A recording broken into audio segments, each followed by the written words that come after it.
प्रेम से बोलिए शंकर भगवान की जय, माता गौरी पार्वती की जय, गणपति ललनवा की जय। हर हर महादेव। देवों के देव महादेव जी के चरणों में प्रणाम करती हूँ, मेरा प्रणाम स्वीकार हो। माता गौरी पार्वती जी के चरणों में प्रणाम करती हूँ, मेरा प्रणाम स्वीकार हो। गणपति बप्पा के चरणों में प्रणाम करती हूँ, मेरा प्रणाम स्वीकार हो।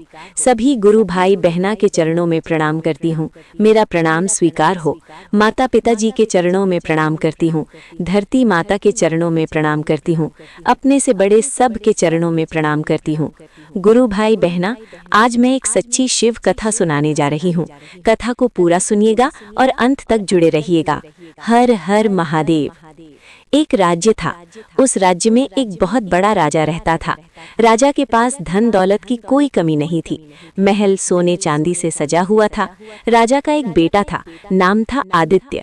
आदित्य बहुत लाड़ प्यार में पला था, जो मांगता वही मिलता, लेकिन पढ़ाई में थोड़ा कमजोर था और घमंड बहुत ज्यादा था। उसी महल में एक गरीब नौकर काम करता था, उसका नाम था हरिया। हरिया का एक बेटा था, नाम था मोहन। मोहन पढ़ने में बहुत तेज था।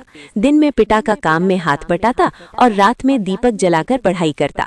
कपड़े साधारण, किताब पुरानी, लेकिन मन बहुत बड़ा।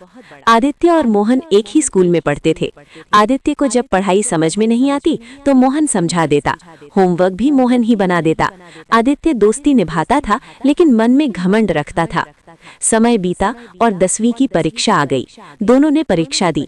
परीक्षा के बाद आदित्य मंदिर गया और बोला, हे भोलेनाथ, अगर मैं फर्स्ट आया तो सोने का मुकुट चढ़ाऊंगा और अगर फेल हुआ तो मंदिर तोड़वा दूंगा। मोहन मंदिर के बाहर खड़ा हुआ और हाथ जोड़कर बोला, हे भोले बाबा, मैं गरीब हूँ, फर्स्ट आऊं या ना आऊं, बस मेहनत का फल दीजिएगा। मैं जल और बेलपत्र लेकर जरूर आऊंगा। कुछ दिनों बाद रिजल्ट आया, दोनों पास हो गए, लेकिन मोहन के नंबर ज्यादा थे, वो पूरे जिले में प्रथम आया। आदित्य भी पास हुआ, लेकिन कम नंबर से। दोनों ने मन्नत पूरी करने का निश्चय किया। आदित्य ने चांदी का लोटा बनवाया, मिठाई और पकवान साथ लिए और यात्रा पर निकल पड़ा। मोहन की माँ ने मिट्टी का लोटा दिया, 2 बेलपत्र और थोड़ा सा गुड़ रख दिया। रास्ते में आदित्य बोला, तू पीछे चल, तू गरीब जात का है, मेरा जल अशुद्ध मत करना। मोहन चुपचाप पीछे चलने लगा। कैलाश पर्वत पर माता पार्वती ने भोलेनाथ से कहा, देखिए स्वामी, राजकुमार कितना सामान लेकर आया है। भोलेनाथ मुस्कुराए और बोले, देवी, भक्ति सामान से नहीं, सच्चे मन से होती है। दोनों ने बूढ़े और बूढ़िया का रूप धारण किया और रास्ते में बैठ गए। सबसे पहले आदित्य पहुंचा। बूढ़े ने कहा, बेटा, एक चुल्लू पानी दे दो। आदित्य ने कहा, दूर हटो, ये चांदी का लोटा है, तुम्हें पानी दे दूं तो मेरा जल अपवित्र हो जाएगा। और वो धक्का देकर आगे बढ़ गया। थोड़ी देर बाद मोहन पहुंचा। बुढ़िया ने कहा, बेटा, मेरे पति को थोड़ा पानी दे दो।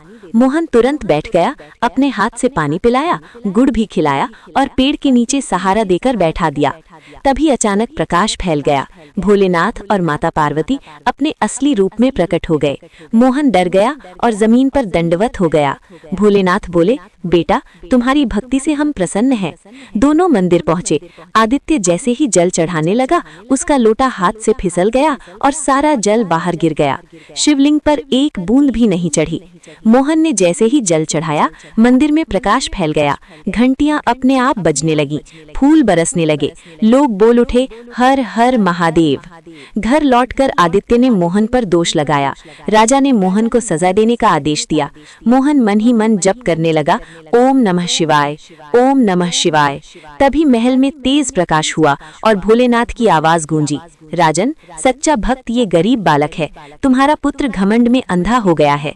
भगवान को सोना नहीं, सच्चा मन चाहिए। राजा कांप उठा। आदित्य रो पड़ा और मोहन से क्षमा मांग ली। दीदी, गुरु भाई बहना, भगवान जात नहीं देखते, धन नहीं देखते, ऊंच नीच नहीं देखते। भगवान सिर्फ सच्चा दिल देखते हैं। जो प्यासे को पानी दे, भूखे को भोजन दे, वही सच्चा शिव भक्त है। जोर से बोलिए, हर हर महादेव। नमः शिवाय, नमः शिवाय, नमः शिवाय। जय शिव ओमकारा। हर हर महादेव।